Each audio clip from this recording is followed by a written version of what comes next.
because it is the shape of space-time, then that means that the shape of space determines how everything moves. It's not just matter that's affected by space, it's also light.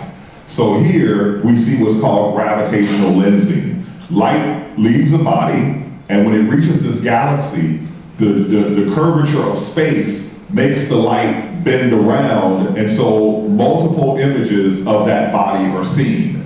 And this is how we've come to understand of the existence of dark matter. Like here is a cluster of dark matter, and we see this dark matter distorts the images of more distant galaxies. And this is called strong lensing, and it has other effects. So here's a galaxy, and when it goes behind this cluster, we see that multiple images of the galaxy are created by the gravitational lensing. And this is something that we observe in the real world every day with our telescopes.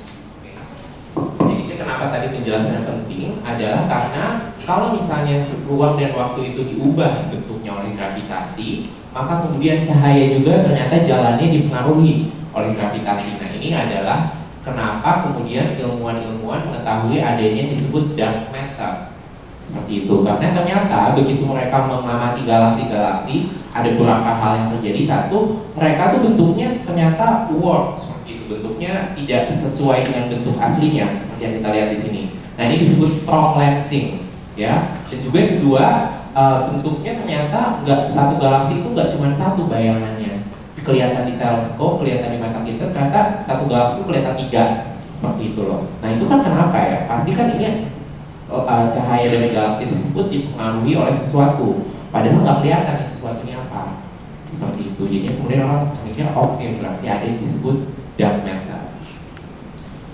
And so here we see an example of what we call weak lensing.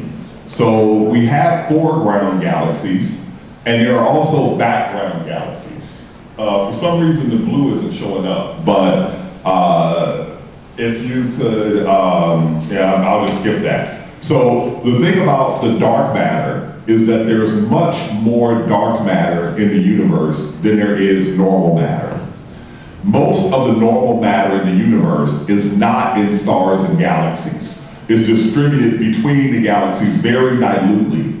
And so if you look at the amount of matter that's in the galaxies, it's only about 10% of the total amount of matter that there is, that exists, 10 to 20%. And so the amount of dark matter in clusters far dominates the amount of normal matter. There's maybe 10 times more normal matter, dark matter, than there is normal matter. So what you see here, the strings that are blue are the dark matter, and the bright stuff that looks white is the normal matter, and the dark matter determines where the normal matter goes. So when I showed you that picture with all those galaxies, that 500,000 galaxies, what you could not see is all the dark matter that connects it all. Nah, jadi kenapa sih kita harus tahu tentang dark matter? Kenapa coba? Ada yang bisa jawab nggak? Karena ternyata kalau kita lihat galaksi atau kita lihat supercluster dari sebuah galaksi, materi biasa nih, materi yang kita ketahui itu hanya 10% dari berat supercluster tersebut. Gitu. Kita lihat di sini yang biru-biru ini apa? Nah, biru-biru ini adalah prediksi atau simulasi tentang dark matter. Seperti itu. Yakni 90%, ya 90% dari berat sebuah galaksi atau sebuah supercluster galaksi. Jadi sebetulnya lebih banyak yang tidak diketahui dibandingkan yang diketahui atau kemudian bisa dideteksi. Makanya kemudian kita harus tahu bahwa gerakan-gerakan dari supercluster ini kan kita lihat ya, superclusternya yang titik-titik terang ini mereka gerak. Nah, ini dipengaruhi oleh dark matter. Tapi dark matter ini tidak bisa kita deteksi, belum bisa kita deteksi. And now when we look at the matter, the motions of galaxies in the galaxy clusters, we see that they're moving around, and they're moving around very fast. And so every concentration of matter, including the Earth, has what we call an escape velocity. If you're on the surface of Earth and you move sufficiently fast, then you can break free of Earth's gravity. and the speed at which that occurs, we call that the escape velocity. When we look at clusters of galaxies like this and their motions, we find that they're moving much faster than the escape velocity for the amount of mass that we can see. The amount of mass that we can see is only 1 to 10% of the amount of mass that must be present in order to keep that galaxy cluster together. Likewise, if we go down to the level of individual galaxies, what we see here is the formation of an individual galaxy. It grows by smaller balls of matter coming together, creating a bigger and bigger one. And that's what our Milky Way galaxy is doing right now. It's still growing. And if you look at it, it rotates. And the speed of rotation tells us how strong the gravity is. For example, if I have a rope, and at the end of my rope I have a mass, and I spin it around my head, then the rope will get tight. The faster I spin it, the tighter the rope becomes. And so, if I know how tight the rope is, I know how fast it's spinning. And if I know how fast it's spinning, I know how tight the rope is. So, for the stars in the galaxy, all I have to do is look at the speed at which they're rotating, and that tells me how strong the force of gravity is holding it together. And if I look at all the mass in the galaxy and add it up, I find that it's only 1 to 10% of the amount of mass that's necessary to hold the galaxy together. If that mass wasn't there, the galaxy would fly apart because it's spinning so fast. Like if my example with the rope, if the rope isn't strong enough, if I spin it super fast, it'll break and the mass will fly away. So the rope has to be strong enough if I see the thing spinning around. And the exact same thing is true of a galaxy. The force must be strong enough, otherwise the galaxy would not exist. And so, what is creating that force? Whatever it is, it does not emit light, it does not absorb light, it does not reflect light. And so we call all of this dark matter. So if you look at it, we have 3 evidences of dark matter. Gravitational lensing, the motion of galaxies and clusters, and the rate at which galaxies spin. Oke. Tadi bingung kan teman-teman, kenapa sih kok Hakim bilang bahwa massa dari sebuah galaksi itu hanya 10% terdiri dari materi biasa, sisanya dark matter. Pertanyaannya adalah ngitungnya gimana? Ya kan, memang galaksi ditimbang, ya kan? Nah ternyata caranya ada beberapa untuk menghitung berat galaksi. Yang pertama adalah apa yang disebut escape velocity.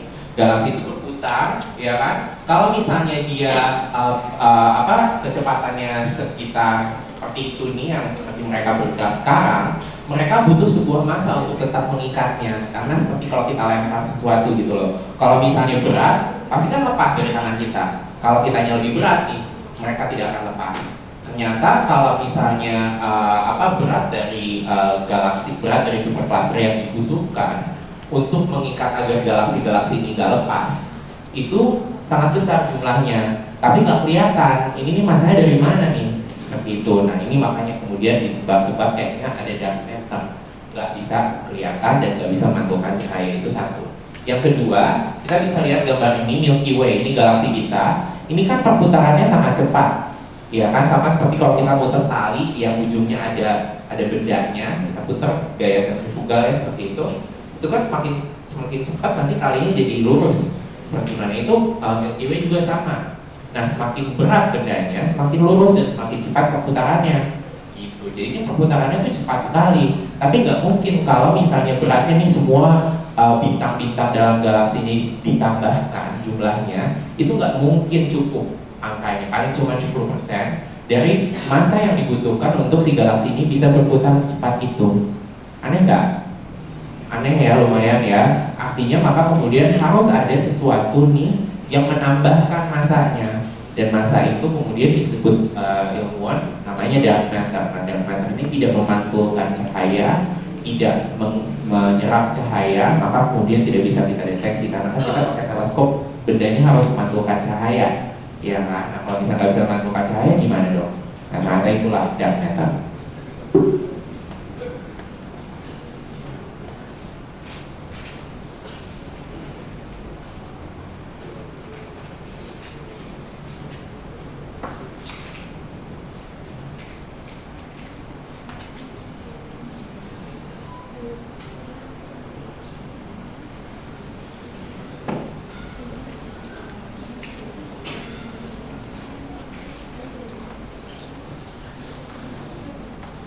Okay, so I'm going to switch gears a little bit and talk a little bit about the history of how we've come to understand the universe. So when I'm in the West, we look at our textbooks and we're presented with a history that looks something like this. In this period, between just before the Common Era, we're told about the Greek speculative philosophers and how they established the scientific, the basis that led to the scientific method. And then they fast forward to the 15th century, the 16th century, and they introduce us to this guy, Copernicus. So I was interested in what happened before the Greeks and what happened in the time period before before Copernicus and after the Greeks. And so I hit upon a wonderful story. So the first thing is before the Greeks, we knew a lot about the heavens. We knew how long it took the Earth to orbit the sun. We knew how long it took the Earth to spin one time on its axis. Observatories had been created for measuring things like the times of the solstices and the equinoxes. We knew people had started creating libraries and compiling knowledge. They had started taking mathematics and applying it to the motions of the objects in the sky, the moon, the sun, the planets. And they also began to measure the positions of the planets in the sky. But what happened is, after Greece, the Persian Empire, the early Persian Empire rose, and also the Roman Empire rose. And it wasn't until Flavius Theodosius became the leader of the Eastern Christian Roman Empire that the decline of the knowledge of the ancient Mesopotamians, the ancient Egyptians, and the ancient Greeks began to be lost to the West. And this is because of laws that were passed. But where this knowledge was preserved was in the Indus Valley civilizations. And they had their golden age with the Gupta Empire. And what you see is that the Gupta Empire had its golden age just before Prophet Muhammad's birth, and the same is true of the decline of the West. Both of these happened around the same time, just before the birth of Prophet Muhammad. Jadi tadi kita sudah membahas sains modern, yaitu dark matter, ya kan? Sekarang kita pindah ke sejarahnya.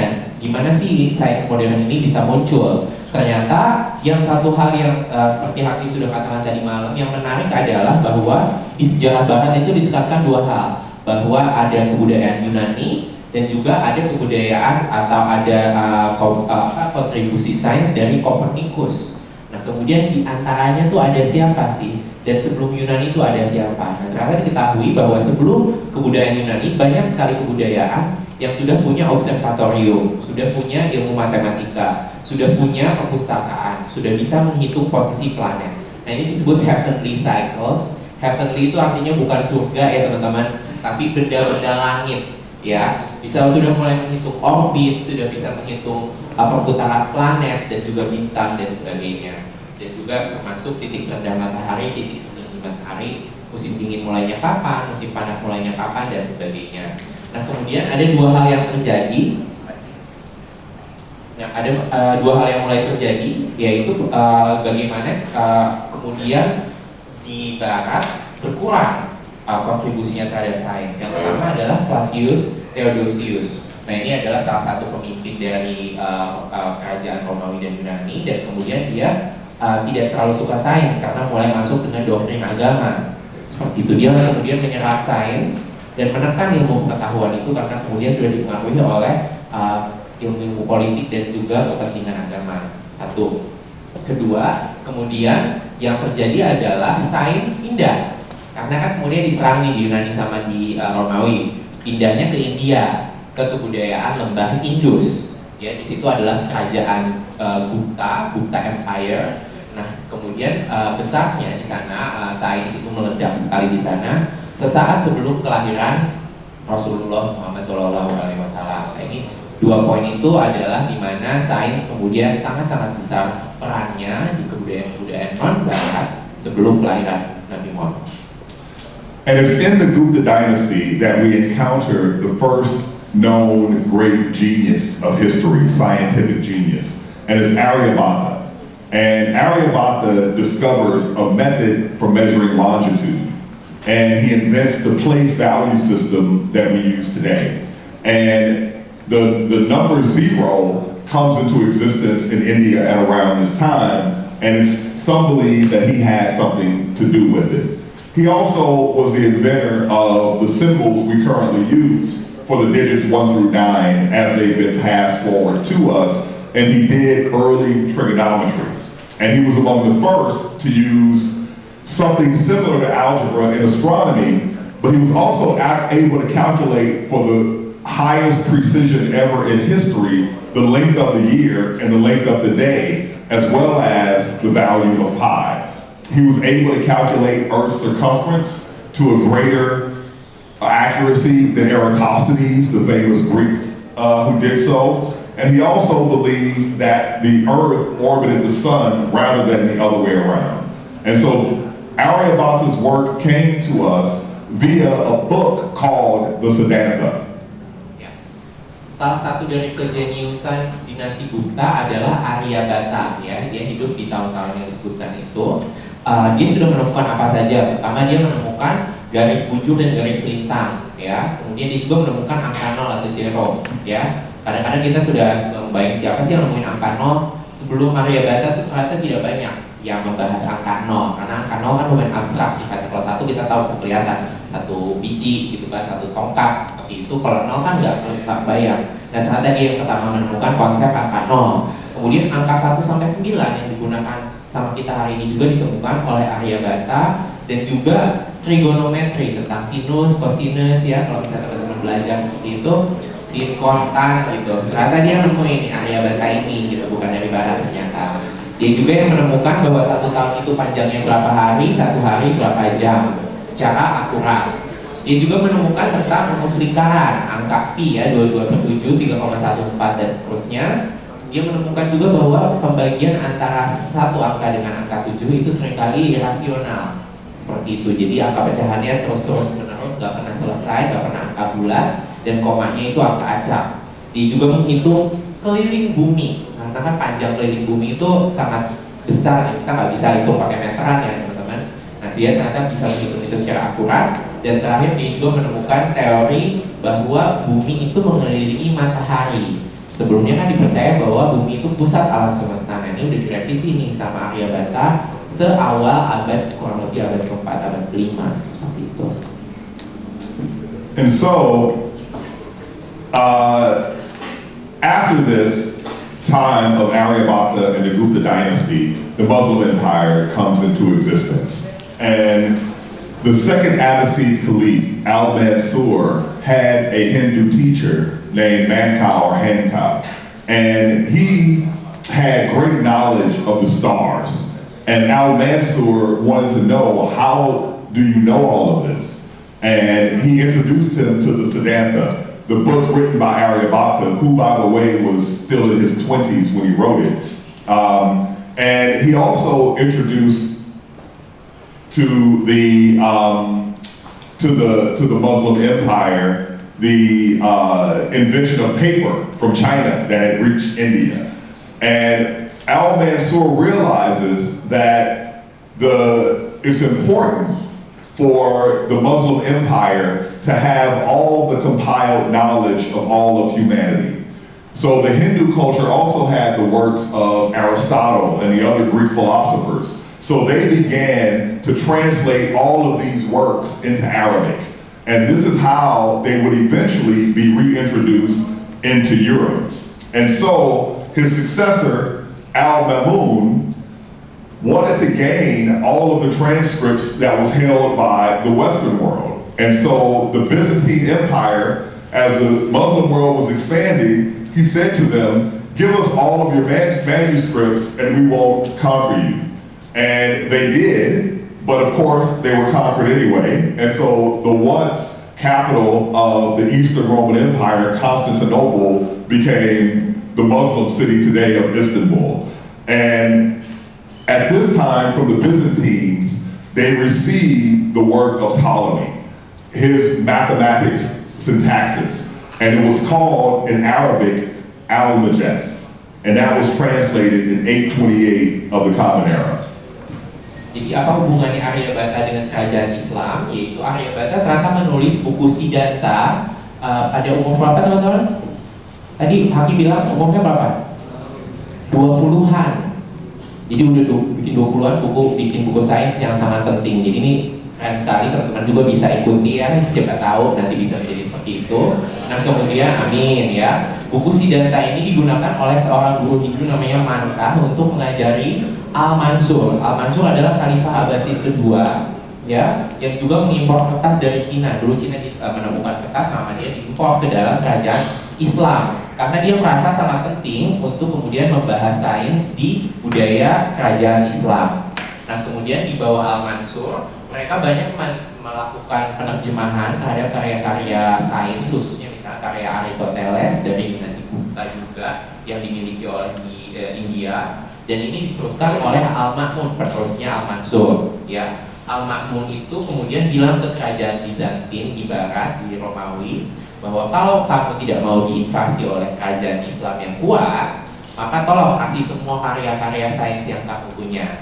Dikasihlah kemudian semua itu bukunya, tapi kemudian kerajaan baratnya tetap diinvasi. Ya, makanya sekarang kita tahu bahwa pusat kebudayaan Romawi yaitu Konstantinopel, kita tahu di kerajaan hari ini itu namanya Istanbul, ya, kota Islam seperti itu, karena waktu itu sudah terjadi invasi tersebut. Tapi hasilnya adalah bahwa semua karya-karya yang tadinya ditulis di barat mengenai sains itu diterjemahkan ke dalam budaya Arab dan budaya Islam menjadi apa yang disebut Al-Majest, ya. Al-Majest ini adalah sebetulnya kompilasi dari banyak karya-karya matematika termasuk karya Ptolemeus seperti itu.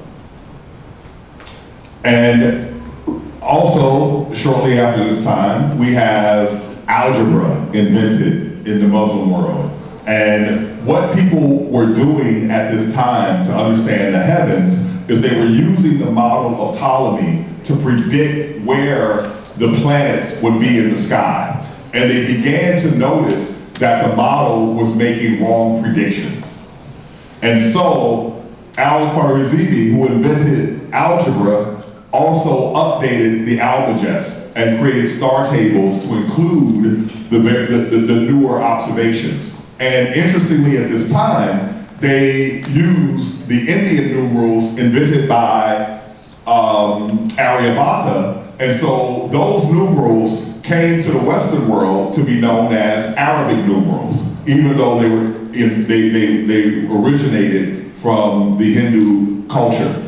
And then Al-Battani corrected Ptolemy's year in consonant precession and began to translate this work into European languages. Now, understanding what was politically happening at the time, the Muslim Empire the Moors had conquered Spain around 700 of the Common Era, and they would dominate Spain for the next 700 years. So this was the pathway by which the works of the ancient speculative philosophers of Greece would find its way back into the Western world.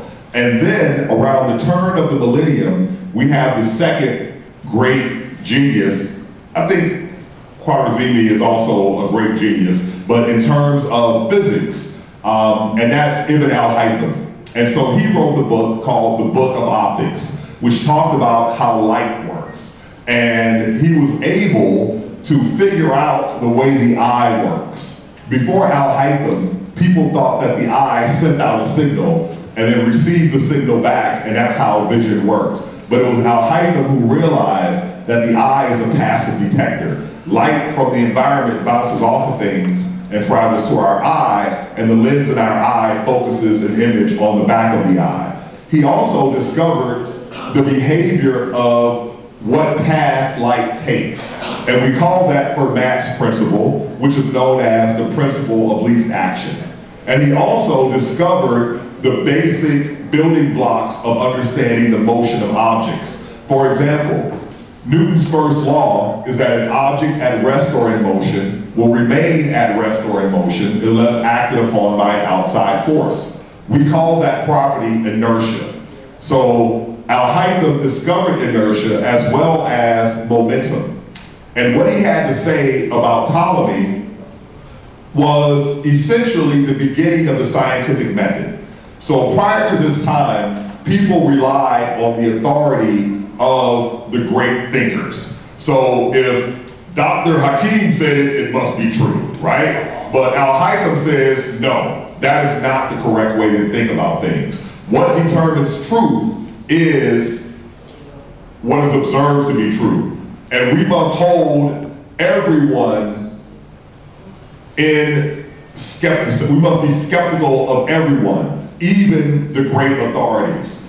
And you, as you are a scientist and you're doing studies, you must be skeptical of yourself because you have your own biases, right? So in the West, we learned that Galileo was the first modern scientist who discovered inertia and momentum, but in fact, Isaac Newton knew this, and the early Western scientists knew this, that it was actually Ibn al-Haytham.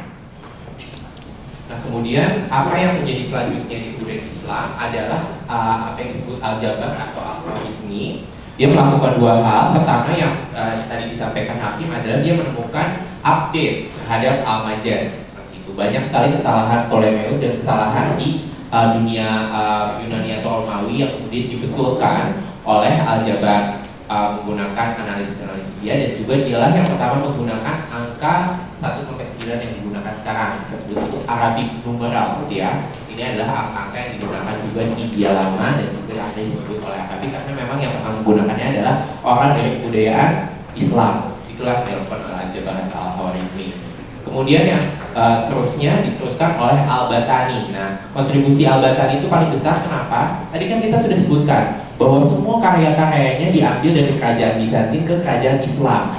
Sekarang tapi karya-karya mereka itu besarnya di mana? Di Barat, ya kan? Bukan di negara Islam. Kenapa? Nah itu ternyata karena Al-Batani. Al-Batani waktu itu menginvasi Spanyol. Seperti itu, nah mulailah karya-karya sains yang ada di kerajaan Islam karena Spanyol menjadi bagian dari kerajaan Islam, kemudian dibawa kembali ke Spanyol dan dibawa kembali ke ranah Eropa seperti itu. Nah akhirnya lah ini kenapa mulai ada gateway, ya mulai ada gerbang terbuka bahwa karya sains yang sudah besar di kerajaan Islam kembali lagi ke Eropa. Itu mulainya di era Al-Batani. Nah setelah Al-Batani ada siapa? Ada Ibnu Al-Haytham yang adalah salah satu dari jenius terbesar di dunia sains. Pertama dia menemukan optika, dia menemukan ilmu tentang cahaya, ya dia berhasil menemukan apa yang disebut prinsip Fermat terkait perilaku cahaya itu seperti apa, dan juga dia menemukan tentang perilaku mata. Jadi sebelum zamannya Al-Haytham, orang menganggap mata itu ngirim sinyal, ya ngirim sinyal ke dunia luar, sinyalnya kemudian dipantulkan lagi oleh benda, kemudian diterima oleh mata, kayak radio seperti itu ya, kayak handphone kita gitu, ngirim sinyal, ngirim SMS. Ternyata kata Ibnu Haytham itu salah. Mata itu nggak ngirim sinyal, mata itu pasif sifatnya, ya. Mata itu hanya menerima cahaya yang dipantulkan oleh objek masuk ke mata, kemudian kita bisa lihat. Nah, ternyata itu yang benar, ya kan? Nah, siapa yang membenarkannya? Al-Haytham. Itu yang paling penting. Kemudian dia juga menemukan tentang bagaimana benda bergerak, disebut inersia atau momentum.